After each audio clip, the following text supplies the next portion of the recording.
আসসালামু আলাইকুম। আশা করি আল্লাহর রহমতে সবাই ভালোই আছেন। My name is Sakibul Hasan Sakib from study table private home. আজকে আমরা ধারাবাহিকতার বেসিক পার্ট অফ অ্যাকাউন্টিংয়ের যে হিসাব চক্রটি ছিল সেই চক্রের দ্বিতীয় নাম্বার ধাপ অর্থাৎ জাবাদভুক্তিকরণ জার্নালাইজিং সেই সম্পর্কে আমরা ধারণা নিব। তো জার্নালাইজিংয়ের প্রথমেই যেটা আমাদের মাথায় আসে, জার্নালাইজিং জিনিসটা আসলে কী, অর্থাৎ জাবাদভুক্তিকরণ আসলে কী জিনিস।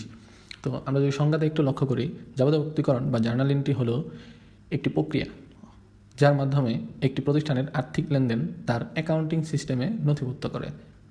এটি ডেবিট এবং ক্রেডিট নিয়মের মাধ্যমে লেনদেন রেকর্ড করে। প্রতিটি জাবাদভুক্তকরণ লেনদেনের তারিখ, সংশ্লিষ্ট অ্যাকাউন্টের নাম, লেনদেনের বিবরণ এবং টাকার পরিমাণ উল্লেখ করে। অর্থাৎ প্রত্যেকটা এই জার্নাল ইঞ্জিনে কী করা হয়, প্রত্যেকটা লেনদেনের ডেবিট ক্রেডিট অনুযায়ী তাদের সম্পদ দায় যাই হোক না কেন, সেই আয় ব্যয় সম্পর্কে সেই লেনদেনগুলোর তারিখ, সংশ্লিষ্ট অ্যাকাউন্টের নাম দিয়ে তার সংক্ষিপ্ত বিবরণ দিয়ে টাকার পরিমাণ উল্লেখ করা হয়।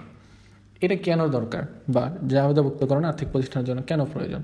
জাবেদাভুক্তকরণ আর্থিক প্রতিষ্ঠানের জন্য অত্যন্ত গুরুত্বপূর্ণ, কারণ এটি প্রতিষ্ঠানের কার্যক্রম সঠিকভাবে পরিচালনা এবং পর্যবেক্ষণ করার সুযোগ দেয়। অর্থাৎ এই যে জাবেদাভুক্তিকরণ, এর মাধ্যমেই মূলত প্রতিষ্ঠান সঠিকভাবে পরিচালনা করতে পারে এবং পর্যবেক্ষণ করতে পারে যে তার ব্যবসায় আসলে মালিকের দিক থেকে যে কতটুকু আয় ব্যয় বা কী হইলো সেই সম্পর্কে ধারণা পায়। তো আমরা যদি আরও একটু এইটাকে ব্যাখ্যা করে দেখি, সঠিক আর্থিক নথিভুক্তকরণ মানে জাবেদাভুক্তিকরণ কী হয়? সঠিক আর্থিক নথিভুক্তিকরণ প্রতিটি লেনদেনে সঠিকভাবে রেকর্ড করার জন্য জাবেদাভুক্তি করা প্রয়োজন। এটি প্রতিষ্ঠানের আয় ব্যয় সম্পদ এবং দায়গুলো ট্র্যাক করতে সহায়তা করে। অর্থাৎ প্রতিষ্ঠানের আয় কত, ব্যয় কত, সম্পদ বা দায়গুলো কত, এগুলো ট্র্যাক করতে সহায়তা করে। ব্যবসায়িক স্বচ্ছতা নিশ্চিতকরণ। ব্যবসায়িক স্বচ্ছতা বলতে আমরা কী বুঝি? আর্থিক লেনদেন সঠিকভাবে রেকর্ড করা থাকলে প্রতিষ্ঠানের আর্থিক কার্যক্রম সম্পর্কে পরিষ্কার ধারণা পাওয়া যায়। এটি স্বচ্ছতা বজায় রাখতে সহায়ক। 3 নম্বর, আর্থিক প্রতিবেদন প্রস্তুত করা। জাবেদাভুক্তিকরণ হলো আয় বিবরণী বা ব্যালেন্স শিট এবং অন্যান্য আর্থিক প্রতিবেদন তৈরির প্রথম ধাপ। এগুলো ব্যবসায়ের বর্তমান অবস্থা মূল্যায়ন এবং কর ফাইনাল করার অপরিহার্য। 4 নম্বর, অডিট এবং পরিদর্শনের জন্য সহায়তা। আর্থিক প্রতিষ্ঠানের সঠিক রেকর্ড থাকলে এটি অডিট এবং নিয়ন্ত্রণ সংস্থার পরিদর্শনের সময় কাজে আসে। 5 নম্বর, কর হিসাব ও আইন মেনে চলা। একটি প্রতিষ্ঠানের আয় এবং ব্যয়ের সঠিক হিসাব রাখা কর প্রদানের সঠিকতা নিশ্চিত করে। এটি স্থানীয় আইন মেনে চলার জন্য প্রয়োজন। অর্থাৎ প্রতিষ্ঠানের কর্তৃক যে সরকারকে কর প্রদান করতে হয় সেটার জন্য এটা অত্যন্ত গুরুত্বপূর্ণ। এরপর যদি আমরা লক্ষ্য করি ভুল এবং প্রতারণা প্রতিরোধ। প্রতিটি লেনদেনে সঠিকভাবে রেকর্ড করা থাকলে যে কোনো আর্থিক ভুল বা প্রতারণা দ্রুত চিহ্নিত এবং প্রতিরোধ করা সম্ভব। যে কোনো ভুল হলে সেটা সম্ভব হয় কিসের মাধ্যমে? জাবেদায় খোঁজ নিলাম যে এই জাবেদার টাকা আমার ভুল হয়েছে কিনা, টাকার অঙ্ক বা কোনো কিছু, এই সকল কিছু। সিদ্ধান্ত গ্রহণের সহায়তা। জাবেদাভুক্তিকরণের মাধ্যমে প্রতিষ্ঠানের আর্থিক অবস্থা বিশ্লেষণ করে ব্যবস্থাপনার ভবিষ্যৎ পরিকল্পনা এবং সঠিক সিদ্ধান্ত নিতে সহায়তা হয়। অর্থাৎ আমার আয় হচ্ছে নাকি আমাদের ব্যয় হচ্ছে বা কী হচ্ছে, ক্ষতি হচ্ছে পণ্য বিক্রি করে বা লাভ হচ্ছে, সেই সম্পর্কে সিদ্ধান্ত গ্রহণ করে আমরা ভবিষ্যৎ আরও বড় ধরনের সিদ্ধান্ত গ্রহণ করতে পারি। ভবিষ্যতের জন্য তথ্য সংরক্ষণ। জাবেদাভুক্ত লেনদেনের ঐতিহাসিক তথ্য সংরক্ষণ করে যা ভবিষ্যতের বিশ্লেষণ এবং পূর্বাভাস তৈরিতে সহায়তা করে। অর্থাৎ আজকে যে লেনদেনটা ঘটলো, আমি যদি ভবিষ্যতে একই ধরনের বিজনেস করতে চাই বা প্রোডাক্ট সেল করতে চাই, সেক্ষেত্রে আমার অনেকটাই সহায়তা করে এগুলো রেকর্ড থাকলে। এরপরে যদি আমরা লক্ষ্য করি, তাহলে জাবেদা জিনিসটা কি? কোনো প্রতিষ্ঠানের আর্থিক লেনদেনগুলো সঠিক সংগঠিত হওয়ার সাথে সাথেই তারিখ অনুযায়ী, অর্থাৎ যখনই খেয়াল করা হবে এটা লেনদেন, সেই খেয়ালের সাথে সাথেই এই তারিখ অনুযায়ী ডেবিট ও ক্রেডিট দিক বিশ্লেষণ করে সংক্ষিপ্ত ব্যাখ্যা সহ ক্রমান্বয়ে সাজিয়ে সর্বপ্রথম যে প্রাথমিক হিসাবের বইতে লিপিবদ্ধ করা হয় তাকে জার্নাল বা জাবেদা বলে। এখন জার্নাল শব্দটা যদি আরেকটু ব্যাখ্যা করি, ইংরেজি জার্নাল শব্দটি ফার্সি জার শব্দ হতে উৎপত্তি হয়েছে, যার অর্থ হলো দিন বা দিবস। অর্থাৎ যার অর্থ কি? দিন বা দিবস। এই জার্নাল এর বাংলা পারিভাষিক হলো জাবেদা বা দৈনিক বই। অর্থাৎ এই জার্নালটা মূলত কি? জাবেদা বা দৈনিক বই থেকে এসেছে, বা ডে বুক যাকে আমরা বলি। দৈনন্দিন হিসাবের লেনদেনগুলো যে বইতে সর্বপ্রথম প্রাথমিকভাবে লিপিবদ্ধ করা হয় তাকে জাবেদা বলে। অর্থাৎ দৈনন্দিন যতগুলো আমাদের লেনদেন হবে, সেই লেনদেনগুলো সর্বপ্রথম যে প্রাথমিক যে বই হিসাবের, সেই বইতে লিপিবদ্ধ করাকে আমরা কি বলবো? জাবেদা। এই জাবেদার যদি আমরা শ্রেণী বিভাগের দিকে লক্ষ্য করি, অর্থাৎ ক্লাসিফিকেশন অফ জার্নাল, সেখানে এই জাবেদাকে মূলত 2 ভাগে আমরা ভাগ করতে পারি। একটা প্রপার জার্নাল, আরেকটা হলো স্পেশাল জার্নাল। অর্থাৎ একটা প্রকৃত জাবেদা এবং আরেকটা হলো বিশেষ জাবেদা।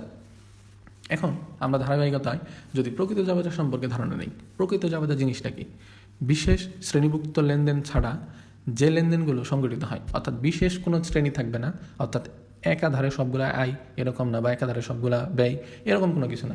অর্থাৎ সেই বিশেষ যে শ্রেণীভুক্ত কোনো লেনদেন ছাড়া যে লেনদেনগুলো সংঘটিত হয়, অর্থাৎ এর বাইরে যে লেনদেনগুলো আছে সেগুলোই প্রকৃত জাবেদা।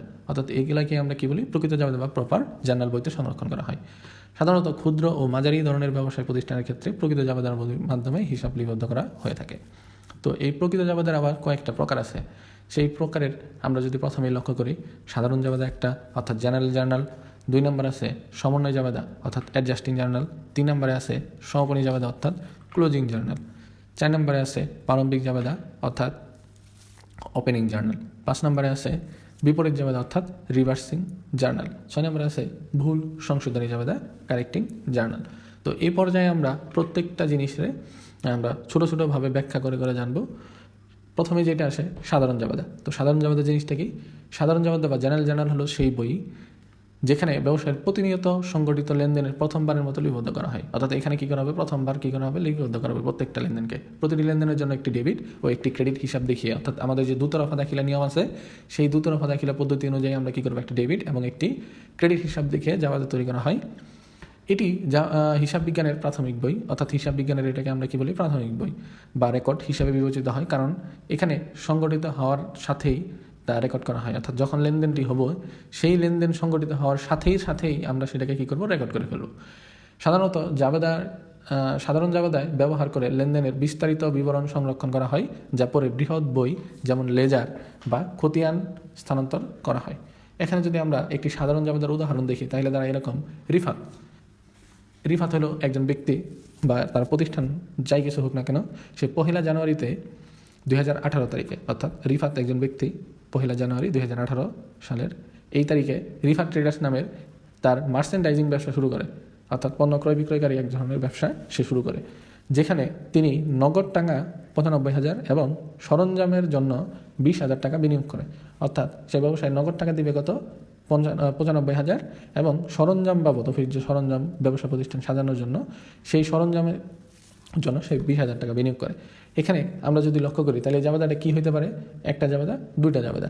সে যেহেতু প্রতিষ্ঠানকে দিচ্ছে প্রথমবার, তাকে এটাকে আমরা কি বলতে পারি, মূলধন। তো আমরা যদি সেই জাবেদার সম্পর্কে প্রথমে তাকাই, এখানে যেহেতু নগদ একটা হলো সম্পদ এবং সরঞ্জামও সম্পদ, যেহেতু ব্যবসা আমরা হিসাব করি কার, ব্যবসা প্রতিষ্ঠানের, সেই জায়গা থেকে সেই যে ব্যবসাটা আছে সেই ব্যবসায় কি আসলো, নগদ টাকা এবং সরঞ্জাম। যেহেতু 2টা সম্পদ বৃদ্ধি পাইল, তাই আমরা এই জায়গায় 2018 জানুয়ারি 1 প্রথমে বলবো নগদান হিসাব 95,000 ডেবিট এবং সরঞ্জাম হিসাব ডেবিট, অর্থাৎ 2টা সম্পদ আমাদের কী পাইল, বৃদ্ধি পেল।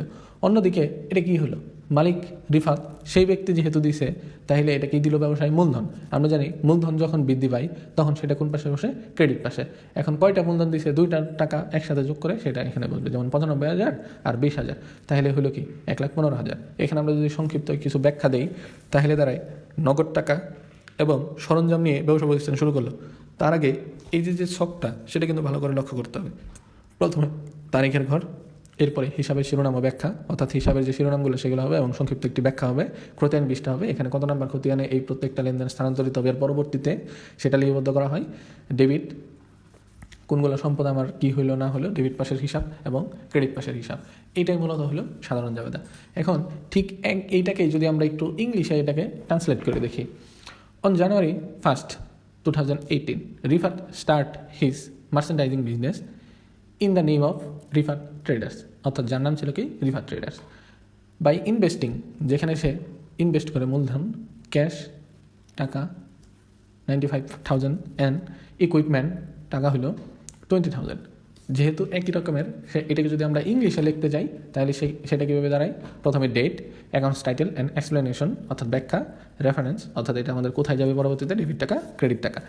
সেম জিনিস, যেহেতু ক্যাশ অ্যান্ড ইকুইপমেন্ট, তো ক্যাশ ডেবিট, ইকুইপমেন্ট ডেবিট, আর এখানে সে কী দিল, মূলধন, রিফাত ক্যাপিটাল, তো রিফাত ক্যাপিটাল হলো কি, ক্রেডিট। আমরা ক্যাপিটাল লিখে দাগ দিয়ে রিফাতও লিখতে পারতাম, এখানে ব্যাখ্যা দিতাম কি, two record cash and equipment invested as a capital, অর্থাৎ এই যে ক্যাশ টাকা এবং ইকুইপমেন্ট এটা এই রিফাত কী হিসেবে দিল, ব্যবসাকে মূলধন হিসেবে, যেহেতু সে ব্যবসা শুরু করতেছে। এরপরে ধারাবাহিকতা আমরা যদি 2য় নাম্বারটা দেখি, সেখানে ছিল সমন্বয় জাবেদা। তো সমন্বয় জাবেদাটা একটু ভালো করে লক্ষ্য রাখতে হবে। সমন্বয় জাবেদা জিনিসটা কি, যে জাবেদার মাধ্যমে বছর শেষে অর্থাৎ হিসাবকাল যখন শেষ সেই সময়ে চূড়ান্ত হিসাব প্রস্তুতের পূর্বে অর্থাৎ আর্থিক অবস্থার বিবরণী বা আয় বিবরণী আমরা যাই কিছু তৈরি করা না কেন সেই প্রস্তুতের পূর্বে বছরের আয় ও ব্যয়ের মধ্যে সঠিক সংযোগ সমাধানের জন্য অর্থাৎ আয় ব্যয়গুলা সঠিক সংযোগ হয়েছে কিনা তথা হিসাব বিজ্ঞানের দৃষ্টিতে নির্ভুল ফলাফল নিরূপণের উদ্দেশ্যে কিছু অসমন্বিত বিষয় অসমন্বিত মানে কি যেগুলো এখনও সমন্বয় করা হয় নাই অর্থাৎ সংযুক্ত করা হয় নাই সেই বিষয় অন্তর্ভুক্ত করা হয় তাকে কি বলে সমন্বয় দাখিলা বলে। এখানে যদি আমরা আরেকটু ব্যাখ্যা করে বলি সমন্বয় দাখিলা অর্থাৎ অ্যাডজাস্টিং এন্ট্রি হলো সেই জাবেদা বা হিসাব যা বছরের শেষে চূড়ান্ত হিসাব প্রস্তুত করার পূর্বে প্রস্তুত করা হয়। এই দাখিলার মাধ্যমে বছরের আয় ও ব্যয় মধ্যে সঠিক সংযোগ স্থাপন করা হয় যাতে হিসাব বিজ্ঞানের দৃষ্টিতে সঠিক এবং নির্ভুল ফলাফল পাওয়া যায়। বছরের শেষে কিছু অসমন্বিত ও অপরিবর্তিত খাত যেমন অর্জিত আয় বলতে যে আয়টা এখন আমার হয়ে গেছে অথবা যে ব্যয়টা হয়ে গেছে সেটা আমার এখনো কী করা হয় নাই, পরিশোধ করা হয় নাই বা আয়টা পাওয়া যায় নাই, বা পূর্বগৃহীত আয় যেটা আমি আগেই টাকাটা নিয়ে নিয়েছিলাম কিন্তু এর বিনিময়ে এখনও সেবা বা কাঙ্ক্ষিত জিনিসটা আমি তাকে প্রদান করি নাই, অথবা অগ্রিম ব্যয় অর্থাৎ কোনো টাকা আমি আগেই পরিশোধ করছি সেই ব্যয়ের উদ্দেশ্যে ইত্যাদি ঠিকভাবে অন্তর্ভুক্ত করার জন্য সমন্বয় দাখিলা ব্যবহার করা হয়। এটি হিসাব বিজ্ঞানের একটি গুরুত্বপূর্ণ প্রক্রিয়া কারণ এটি নিশ্চিত করে যে চূড়ান্ত হিসাব প্রতিবেদন বাস্তবায়ন ও সঠিকভাবে প্রস্তুত করা হয়েছে। অর্থাৎ এই সমন্বয়গুলো যদি সংশোধন করা হয় তখনই একমাত্র এটি বোঝা যায় যে চূড়ান্ত হিসাব আমার বাস্তবায়ন হয়ে গেল এবং সঠিকভাবে প্রস্তুত করা হয়েছে।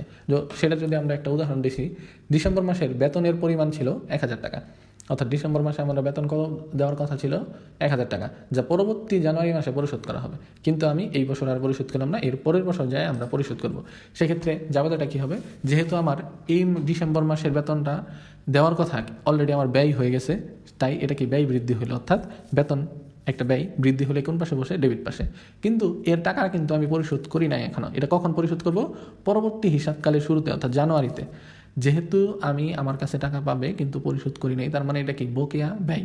আর আমরা জানি বকেয়া ব্যয় হলো একটি চলতি দায়।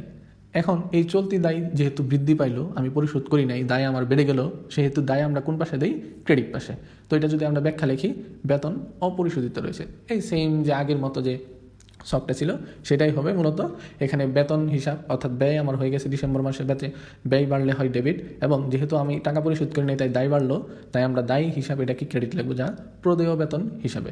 ওকে, আচ্ছা, এটাই যদি এখন আমরা ইংলিশে দেখি একটু, যে salaries for the month of December amounting taka 1,000, অর্থাৎ এই যে বেতন সেটা হলো ডিসেম্বর মাসের, যেটা টাকা ছিল 1,000, উইল বি পেইড, যা আমরা প্রদান করব ইন জানুয়ারি নেক্সট, পরবর্তী জানুয়ারি মাসে। তাইলে এটা যদি আমরা ইংলিশে করি একদম সেম, যেহেতু আমার ব্যয় হয়ে গেছে, salaries expense debit and salaries payable, অর্থাৎ বেতন বকেয়া হবে কি, ক্রেডিট। এখানে যদি আমরা ব্যাখ্যাটার দিকে লক্ষ্য করি, টু রেকর্ড অ্যাকর্ড স্যালারিস, এই ছিল আমাদের ইংরেজিতে। এরপরে যদি আমরা সেই 3 নম্বর জাবেদাটার দিকে লক্ষ্য করি, মূলত সেটা ছিল সমাপনী জাবেদা। সমাপনী নাম সরিয়ে আমরা বুঝতেছি এটা বছর শেষের কোনো কিছু বা হিসাবকাল শেষের একটা কোনো কিছু হবে। সেই জায়গা থেকে সংজ্ঞাটা ছিল যে ধরনের জাবেদার মাধ্যমে চলতি বছরের হিসাবকালের শেষের, অর্থাৎ আমি যে হিসাবকাল করতেছি, যে বছরের অঙ্ক করতেছি, সেই কয়েক দিনের বা সেই হিসাবকালের শেষের মুনাফা জাতীয় যে আয়গুলা এবং মুনাফা জাতীয় ব্যয়গুলো আছে, সেই ব্যয়ের হিসাব খাতগুলোকে বন্ধ করে দেওয়া হয়, তাকে কি বলা হয়, সমাপনী জাবেদা। অর্থাৎ আমার হিসাবকালে যত রকমের মুনাফা জাতীয় আয় হয়েছে বা যত ধরনের মুনাফা জাতীয় ব্যয় হয়েছে, সেই হিসাব খাতগুলো যদি আমরা বন্ধ করতে চাই, তার জন্য যে জাবেদা দেওয়া প্রয়োজন সেটাকে আমরা বলি এই সমাপনী জাবেদা বা ক্লোজিং জার্নাল। এটা যদি একটু ব্যাখ্যা করে বলি, এই ধরনের জাবেদার মাধ্যমে একটি নির্দিষ্ট হিসাবকাল বছরের শেষে মুনাফা যাতে আয় ও ব্যয়ের হিসাবগুলো বন্ধ করে দেওয়া হয়। এই জাবেদার উদ্দেশ্য হলো আয় এবং ব্যয়ের হিসাব সমন্বয় করে শেষের মুনাফা বা ক্ষতি নির্ধারণ করা। অর্থাৎ এই মুনাফা জাতীয় আয় আমার টোটাল কত টাকা আসলো, ধরলাম আমরা সারা বছর মিলায় আমার আয় হয়েছে 50,000 টাকা, এবং এই মুনাফা জাতীয় ব্যয় আমার যদি হয় 40,000 টাকা, তাহলে কিন্তু আমার নিট লাভ আমি এখান থেকে বুঝতে পারবো। এই জন্যই মূলত এই সমাপনী জাবেদা দেওয়া হয়। তো সেই জায়গা থেকে যদি আমরা উদাহরণটার দিকে তাকাই, রিফার ট্রেডার্স, সেই ব্যক্তির এর সমন্বিত ট্রায়াল ব্যালেন্স হিসেবে বছর শেষে 31 ডিসেম্বর 2018 বিক্রয়ের সাথে সম্পর্কিত নিম্ন তথ্য প্রদান করা হয়েছে। যেমন এখানে আমরা লক্ষ্য করলাম বিক্রয় 8 লাখ টাকা হয়েছে, তার পরিবহন ব্যয় 12,000 টাকা হয়েছে, বেতন 25,000 টাকা হয়েছে, ভাড়া হয়েছে কত, 15,000 টাকা। এখানে যদি আমরা আয় ব্যয়গুলো বন্ধ করতে যাই, অর্থাৎ সমাপনী জাবেদার কাজ কি, আয় এবং ব্যয়গুলা, এই মুনাফা জাতীয় আয় ব্যয়গুলো কী করা, বন্ধ করা। তাহলে এখানে আয় কটা হয়েছে, মূলত এই যে একটা বিক্রয় আমরা জানি কি আয়, আর বাকি যেগুলো আছে অর্থাৎ পরিবহন ব্যয়, বেতন, ভাড়া, এগুলো সবগুলাই কি খরচ। তো এই আয় এবং এই খরচগুলো যদি আমরা বন্ধ করতে যাই, তো এই জন্যই আমরা মূলত এই জাবেদাটা তৈরি করব। তো সেক্ষেত্রে রিপার্টেডার্সের সমাপনী জাবেদা লিখলাম, তারিখ, হিসাবের শিরোনাম ও ব্যাখ্যা, খতিয়ান পৃষ্ঠা, ডেবিট টাকা, ক্রেডিট টাকা। প্রথমে যদি আয় বন্ধ করতে যাই তাহলে জাবেদাটা দাঁড়ায় যে বিক্রয় হিসাব ডেবিট এবং আয় সারাংশ আমাদের কী লিখতে হবে, অবশ্যই আয় সারাংশ বিপরীত পাশে। অর্থাৎ বিক্রয় বাড়লে আমরা সেটাকে লিখি কোন পাশে, ক্রেডিট পাশে। এখন যেহেতু বিক্রয় আমরা বন্ধ করতেছি তাহলে অবশ্যই এটা কোন পাশে চলে যাবে, তার বিপরীত ডেবিট পাশে। আর তার বিপরীত পাশে বসবে হলো আয় সারাংশ। আয় সারাংশটা জাস্ট আমরা বিপরীত পাশে লিখে দেবো। মূলত বিক্রয়টা যেহেতু বন্ধ করতেছি, বিক্রয় বাড়লে হয় ক্রেডিট, এখন যেহেতু আমরা কমাই দিচ্ছি অর্থাৎ শেষ করে দিচ্ছি হিসাব, তাই এটা বসলো ডেবিট পাশে। ডেবিট পাশে এটা টাকা হবে 8 লাখ। এখানে টাকাটা উলট পালট হয়ে গেছে যদিও, একটা টাইমিং মিস্টেক। তো এই বিক্রয় হিসাবে টাকাটা হবে ডেবিট পাশে এবং আয় সারাংশ টাকাটা হবে ক্রেডিট পাশে। উপরে নিচে থেকে ঠিক করতে হবে। এখানে ব্যাখ্যাটা হলো আয় হিসাব বন্ধ করা হলো। এরপরে যদি আমরা ব্যয় যতগুলো আছে, এছাড়াও যদি আরও কোনো আয় হইতো সবগুলো আমরা ডেবিট পাশে বসায় ক্রেডিট পাশে সবগুলো যোগ করে দিয়ে দিতাম আয় সারাংশ হিসাব। আর এখন এই যে ব্যয়ের ক্ষেত্রে যদি লক্ষ্য করি, আমরা জানি ব্যয় বাড়লে হয় কি, ডেবিট। এখন যেহেতু ব্যয় বন্ধ করতেছি তাহলে কোন পাশে হবে, সবগুলা ক্রেডিট পাশে। তাইলে আমরা আয় সারাংশের কথা চিন্তা পরে করি। তাইলে পরিবহন খরচ আমরা লিখলাম ক্রেডিট পাশে, বেতন আমরা লিখলাম ক্রেডিট পাশে, ভাড়া আমরা লিখলাম ক্রেডিট পাশে। এখন আর যদি খরচ থাকতো, ব্যয় থাকতো, প্রত্যেককে আমরা কি ক্রেডিট পাশে বসাইতাম। বসানোর পরে টোটাল যে টাকাটা আসতো এটা আমরা বসাবো এখন ডেবিট পাশে, যাকে আমরা টাইটেল দিব কি, আয় সারাংশ হিসাব। ঠিক আছে, এখানে আমরা ব্যাখ্যাতে বলে দিব ব্যয় হিসাব বন্ধ করা হলো, জাস্ট এতটুকুই। এখানে যদি কোনো আয় হয়, আয় যেহেতু ক্রেডিট আমরা বন্ধ করে দিচ্ছি তাই ডেবিট পাশে বসাই, ক্রেডিট পাশে লিখে দেবো আয় সারাংশ হিসাব। আর ব্যয় যেহেতু ডেবিট আমরা সেগুলো বন্ধ করার জন্য এখন ওগুলো বসাবো ক্রেডিট পাশে এবং ডেবিট পাশে বসবে আয় সারাংশ হিসাব। এই এখন যদি ঠিক এটাকে যদি আমরা ইংরেজিতে দেখি, the adjusting trial balance of রিফার traders showing the source the following data pertaining to sale at the end of its fiscal year December 2018. Salaries টাকা 8 lakhs, paid out 12,000, salaries টাকা 25,000 and rent paid 50,000. এখন যদি আমরা এইটার জন্য আমরা যদি তৈরি করি তাহলে কি দাঁড়ায় বিষয়টা, সেলস আমরা একইভাবে ডেবিট পাশে এবং ইনকাম সামারি আমরা দিব কোন পাশে, ক্রেডিট পাশে। এখানে দিব টু ক্লোজ রেভিনিউ অ্যাকাউন্ট। এরপরে যদি আমরা ব্যয়গুলো বন্ধ করতে যাই, পরে প্রথমে ব্যয়গুলো যেটা ফ্রেড আউট, স্যালারিজ, রেন্ট, এগুলো আমরা কোন পাশে দিব, ক্রেডিট পাশে, অ্যান্ড ডেবিট পাশে দিব ইনকাম সামারি। তো এই ছিল আমাদের এই যে ইংলিশের ভার্সনটা। জাস্ট ইংরেজিতে এখানে লেখা হয়েছে, যদিও এগুলো অনার্সের লেভেলের জন্য, আপনারা জাস্ট বেসিক একটু ধারণা নেবেন, বাংলাটুকু নিয়ে নেবেন। তো এখানে আমাদের মূল কথা ছিল এই সমাপনী জাবেদার যে যদি কোনো আয় হয়, সেই আয় যদি আমরা বন্ধ করতে চাই তাহলে আয় আমরা দিব ডেবিট পাশে এবং সেই আয়গুলো প্রত্যেকটা যোগ করে যে টাকা আসবো সেটা আমরা ক্রেডিট পাশে দিব ইনকাম সামারি হিসেবে। অন্যদিকে ব্যয়গুলো যদি বন্ধ করতে চাই, ব্যয় দিব আমরা ক্রেডিট পাশে, যতগুলো ব্যয় হলো সবগুলো টাকা একসাথে যোগ করে আমরা ডেবিট পাশে দিব, সেগুলো ইনকাম সামারি হিসেবে। ওকে, তো এই ছিল সমাপনী জাবেদা। এরপরে যদি আমরা লক্ষ্য করি প্রারম্ভিক জাবেদা, অর্থাৎ প্রারম্ভিক জাবেদার কাজ কি, ওপেনিং জার্নাল। তো ওপেনিং জার্নাল বলতে আমরা বুঝতেছি যে বছরের শুরুতে কোনো কিছু, যে ধরনের জাবেদার মাধ্যমে পূর্ববর্তী বছরের হিসাবকালের শেষের সম্পদ ও দায়গুলোকে চলতি বছরের হিসাবকালের শুরুতে আনা হয় তাকে প্রারম্ভিক জাবেদা বলে। এই ধরনের হিসাবের মাধ্যমে আগের বছরের শেষ হিসাবকালের সম্পদ ও দায়গুলোর পরিমাণ নতুন বছরের শুরুতে আনা হয়। অর্থাৎ এই ধরনের হিসাবের মাধ্যমে আমরা কি করব, আগের বছরের যে শেষ হিসাবকালের যে সম্পদগুলো ছিল, অর্থাৎ আমরা কিন্তু সমাপনী যে জাবেদা সেখানে কিন্তু মুনাফা জাতীয় আয় এবং ব্যয় বন্ধ করি, বাকি যে সম্পদ এবং দায় থাকে এগুলোকে আমরা বন্ধ করি না। তাইলে সেই সমাপনীর যে সম্পদ এবং দায়গুলো থাকলো নতুন বছরের শুরুতে আনা হয়। অর্থাৎ যখন আমি আবার বছর হিসাবকাল শুরু করতেছি সেই জায়গায় যে আনা হবে, এ জাবেদায় পূর্ববর্তী বছরের সব সম্পদ যেমন নগদ অর্থ, স্থাবর সম্পদ বলতে আমরা বলি স্থায়ী সম্পদ, এবং দায় যেমন ঋণ, পাওনাদার, বকেয়া, এই সকল কিছু নতুন বছরের শুরুতে আনা হয় যেন তা বর্তমান বছরের হিসাবের সাথে যুক্ত করা যায়। অর্থাৎ পূর্ববর্তী বছরের বা পূর্ববর্তী হিসাবকালের যে সকল সম্পদ এবং দায় থাকে তা বর্তমান বছরের সাথে হিসাবভুক্ত করার পদ্ধতিকে আমরা কি বলবো, মূলত প্রারম্ভিক জাবেদা অর্থাৎ ওপেনিং জার্নাল। আমরা যদি উদাহরণটা দেখি, একটি প্রতিষ্ঠানের, অর্থাৎ যে কোনো প্রতিষ্ঠানের ডিসেম্বর মাসের 2017 এর সম্পদ এবং দায়, নগদ টাকা দিয়ে রাখছে 50,000, মজুদ পণ্য দিয়ে রাখছে হলো 4,000, যন্ত্রপাতি দিয়ে রাখছে 6,000, প্রাপ্য হিসাব দিয়ে রাখছে 2,000, প্রদেয় হিসাব দিয়ে রাখছে কত 3,000 এবং মূলধন দিয়ে রাখছে কত 59,000। তো এটা যদি আমরা দেখি এখানে সম্পদ কয়টা আসলো, একটা হলো নগদ, এটা একটা সম্পদ, মজুদ পণ্য এটাও একটা সম্পদ, যন্ত্রপাতি এটাও একটা সম্পদ, প্রাপ্য হিসাব এটাও একটা সম্পদ। তাহলে সম্পদ আসলো আমার কয়টা, 4টা। আর এখানে দায়ের অংশ যদি তাকাই তাহলে আসলো প্রদেয় হিসাব, আর আমরা মূলধনকেও দায় হিসেবে অন্তর্ভুক্ত করতে পারি। তো সেটা কিভাবে আসে, প্রথমে আমরা তাকাই। নগদান হিসাব আমরা দিলাম ডেবিট, ক্রেডিট পাশে দিলাম যন্ত্রপাতি হিসাব, প্রাপ্য হিসাব, প্রদেয় হিসাব, মূলধন হিসাব।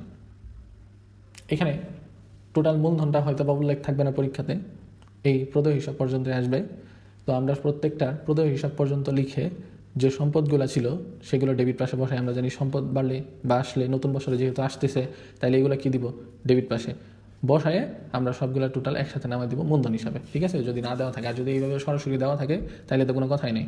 যদি না দেওয়া থাকে তাহলে কী করবো, নগদান হিসাব ডেবিট, মজুত পণ্য হিসাব ডেবিট, যন্ত্রপাতি হিসাব ডেবিট, প্রাপ্য হিসাব ডেবিট, এই কয়েকটা ডেবিট পাশে বসায়ে আমরা ক্রেডিট পাশে বসাবো কি, প্রদেয় হিসাব, অর্থাৎ শেষ। এখন যত টাকা শর্ট হইলো আমরা দেখবো যে ডেবিট পাশে টাকার সাথে ওইগুলো বিয়োগ করে, অর্থাৎ ডেবিট পাশে টাকা আসলো যত, সেখান থেকে আমরা এটা বিয়োগ করে বাকি টাকাগুলো এখানে লিখে দিব। এখানে আমরা লিখবো কি, ব্যাখ্যাটা গত বছরের সম্পদ, দায় ও মূলধনের প্রারম্ভিক জাবেদা লিপিবদ্ধ করা হলো। এটা আমরা বুঝছি তো। যদি মূলধন এইভাবে উল্লেখ না থাকে তখন আমরা কি করব, টোটাল ডেবিটের টাকা যোগ করব, ক্রেডিট পাশে যেটা ছিল দায় সেটাকে আমরা কি করব, বাদ দিব। বাদ দেওয়ার পর অবশিষ্ট টাকা আমরা কি ক্রেডিট পাশে মূলধন হিসেবে লিখে দিব। এর বাইরে কোনো কিছু না। এটা যদি আমরা ইংলিশে দেখি একটু, assets and liabilities of the concern on December are 2017. Cash টাকা 5,000, inventory টাকা 4,000, machinery টাকা 6,000, accounts receivable টাকা 2,000, accounts payable টাকা 3,000 and capital টাকা 40,000। এখানে যদি আমরা লক্ষ্য করি এইভাবে তাহলে কি দাঁড়ায়, ক্যাশ মানে নগদ টাকা, ইনভেন্টরি এটাও ডেবিট, মার্চেন্ডাইজ, মেশিনারি এটাও সম্পদ। আমরা যদি অ্যাকাউন্ট রিসিভেবলের কথা চিন্তা করি, দেনা তারপর প্রাপ্য হিসাব সেটাও কি সম্পদ, শুধু অ্যাকাউন্টস পেবল এটা হলো কি এখানে দায়। তো সেই জায়গা থেকে এখানে ক্যাপিটাল দেওয়াই ছিল, তো আমরা ক্যাপিটাল বসাই দেবো, cash debit, inventory debit, merchandise যা কিছু আছে সবগুলা দিয়ে ক্রেডিট পাশে এটা আমরা জাস্ট লিখে দেবো তখন। এরপরে যদি আমরা লক্ষ্য করি এরপরের যে অংশটা ছিল বিপরীত জাবেদা, সেই রিভার্সিং জার্নাল সম্পর্কে। কোনো একটি নির্দিষ্ট হিসাব বছরের শেষে আয় ব্যয়, অর্থাৎ কোনো একটি নির্দিষ্ট যে আমি হিসাবকালটা আছি সেই হিসাব যখন আমি করব, সেই বছরের যে শেষে আয় ব্যয়, বকেয়া বা অগ্রিম অর্থের যে সমন্বয় করা হয় পরবর্তী, অর্থাৎ আয় ব্যয়, অর্থাৎ আমরা এটা কোন জাবেদার মতো, হ্যাঁ অবশ্যই সমন্বয় জাবেদার, সেই অর্থের সমন্বয় করা হয় পরবর্তী বছরের শুরুতে সেই সময়ের বিপরীত দিকের হিসাবকেই বিপরীত জাবেদা বলে। অর্থাৎ এখানে আমরা সহজ কথায় যেটা মনে রাখবো, সমন্বয় জাবেদার বিপরীত করলেই আমরা মূলত কী পাই যাব, বিপরীত জাবেদা। এখানে যদি আরেকটু ব্যাখ্যা দেখি, এই জাবেদার মাধ্যমে পূর্ববর্তী হিসাবকালের যে কোনো অসমাপ্ত বা সমন্বয়যোগ্য অঙ্ক পরবর্তী বছরের হিসাবের সঙ্গে সঠিকভাবে মিলানো হয়। অর্থাৎ যেগুলো আমাদের অগ্রিম দেওয়া আছে কিংবা বকেয়া আছে আয় ব্যয়, সেগুলো আমরা এই বছরের সাথে কী করব, লিপিবদ্ধ করব বা সঠিকভাবে মিলাবো। এটি হিসাব রক্ষণের একটি গুরুত্বপূর্ণ অংশ, যা আর্থিক প্রতিবেদন ও হিসাবের সঠিকতা নিশ্চিত করতে সাহায্য করে। তো উদাহরণ যদি আমরা দেখি, ডিসেম্বর মাসের বেতন যা মোট 1,000 টাকা তা জানুয়ারিতে প্রদান করা হবে। তো এটা আমরা কিন্তু সমন্বয় জাবেদাতে পড়ে আসছিলাম। এটা জাবেদাটা কী ছিল, বেতন হিসাব ডেবিট, বকেয়া বেতন হিসাব ক্রেডিট। আর এখানে আরেকটা দেওয়া আছে সেবা আয় বা প্রাপ্য কিন্তু এখনও গ্রহণ করা হয়নি। অর্থাৎ আমি সেবা প্রদান করে আমার আয় হয়েছে কিন্তু যার অর্থটা আমি এখনও কি গ্রহণ করিনি বা আমি টাকাটা পাইনি। এই দুইটা যদি আমরা জাবেদার কথা চিন্তা করি, ঠিক আমরা কি বলছি, সমন্বয় জাবেদার বিপরীত হবে। তো প্রথমটার সমন্বয় জাবেদা কী ছিল, বেতন হিসাব ডেবিট, বকেয়া বেতন হিসাব ক্রেডিট। ঠিক একইভাবে এটার উল্টাই দিব, জাস্ট বকেয়া বেতন দিব ডেবিট পাশে, বেতন হিসাব দিব কি ক্রেডিট পাশে। এত কিছু চিন্তা করার দরকার নেই, জাস্ট সমন্বয় জাবেদা করবো, এরপর এটার উল্টাই দিব। এরপরে এখানে যদি আমরা সেবায়ের কথা চিন্তা করি, সেবায়ের জাবেদা কি, বকেয়া সেবায়ের, হ্যাঁ অবশ্যই প্রাপ্য হিসাব ডেবিট এবং সেবায় হিসাব কি হয় ক্রেডিট। এখন ঠিক বিপরীত করে এটাকে আমরা দিব কি, সেবায় হিসাব ডেবিট, প্রাপ্য হিসাব ক্রেডিট। এগুলো আমরা প্রত্যেকটা জাবেদা নিয়ে, সমন্বয় জাবেদা, এই জাবেদা নিয়ে প্রত্যেকটা স্টেপ বাই স্টেপ একদম A to Z, এখানে 10টা 12টা 20টা 30টা করে জাবেদা দিয়ে আমরা প্রত্যেকটা অংশকে আলাদা আলাদাভাবে আলোচনা করবো পরবর্তীতে।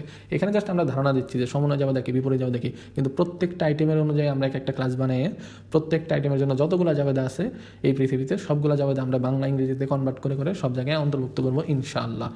তো সেই পর্যন্ত আমরা যাই, ধৈর্য ধরি, ইনশাআল্লাহ আমরা সবই পারবো। এখানে একটু কম বুঝলেও পরবর্তীতে বুঝে যাব, কারণ প্রত্যেকটা যখন আলাদা আলাদা আলোচনা করা হবে, কি কেন কীভাবে হইলো সব দিক দিয়ে ইনশাআল্লাহ আলোচনা করব।